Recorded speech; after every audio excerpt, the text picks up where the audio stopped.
So mga tol, kakatapos nga lang po ng laban na naganap sa bansang Australia sa pagitan ni Australian Tim Hsu versus American Brian Mendoza. Panalo nga po si Tim Hsu mga tol via unanimous decision. Bugbog sarado po si Mendoza kay Tim Hsu. Muntik-muntikan pa nga itong mapatumba ni Tim Hsu, pero matibay din. Dahil dyan mga tol, si Tim Hsu pa rin ang kampiyon sa WBO Super Welterweight. Umabante na ang record niya sa 24 wins and no losses, habang bumagsak naman ang record ni Brian Mendoza sa 22 wins and 3 losses. Sa kabilang banda naman mga tol, alam na nga po ng karamihan na tabla ang laban ni Casimero sa bansang Japan noong October 12 kontra kay Japanese Yukinori Ogoni. Pero marami nga po ang nambabash kay Casimero dahil sa hindi nasiyahan ng mga boxing fans sa pinakita niyang performance. Ayon sa Team Casimero mga tol, ano daw ang iniiyak nila? Hindi naman daw natalo si Casimero, tabla lang naman daw ang laban. Okay naman daw sa kanila na tabla lang ang laban dahil may part 2 pa naman daw. Ibig sabihin, kikita na naman daw si Casimero ng limpak-limpak. Ayon kay Casimero mga tol, kahit naman daw manalo siya, mapabagsak daw niya ang kalaban sa round 1. May masasabi pa rin daw sa kanya ang mga haters. Sasabihin na naman daw nila na mahina daw ang kalaban. Huwag din daw mag-alala lahat ng mga boxing fans dahil sa Amerika na daw siya magti-training.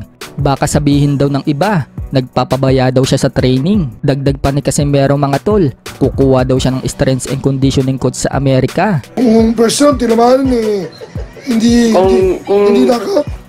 Kung nabagsak natin first round yun, bus pa rin tayo nun. Bas pa rin. Wala naman makikita yun kundi pa. Wala naman sila makikita kundi kapangitan eh. Conditioning coach. So, pwede tayo maghanap ng conditioning coach.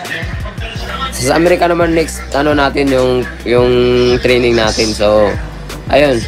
Sana masaya na kayo lahat, ha. Yung next laban ko sa Amerika ako magti-training. Ayun. Baka sabihin niyo naman na na hindi tayo nag-iinsayo ng mabuti. Lahat ng laban ko nag-iinsayo ko ng mabuti talaga. Sa kabilang dako naman mga tol, rematch sa pagitan ni undisputed welterweight world champion Terence Crawford versus Errol Spence Jr. Inaayos na at sa buwan umano ng February sa susunod na taon balak ganapin ang laban. To be announced pa kung saan timbang sila maglalaban at kung saang lugar gaganapin. Kung matatandaan, tinapos nga po ni Crawford itong si Spence sa round 9 at 3 beses pinabagsak at naging undisputed at pound for pound king. Samantala, may kumakalat naman po na litrato ni Gennady Golovkin na mataba na ito ngayon at nagpo-promote ito ng energy drink. Tumaba nga po itong si Golovkin mga tol matapos matalo kay Canelo Alvarez. 1 taon na ang nakakalipas. Ibinakante na nga din po ni Triple G ang lahat ng titulo niya sa middleweight at hindi natin alam mga tol kung babalik pa ito sa ibabaw ng ring. Sa ngayon, hindi pa naman siya nagre-retiro.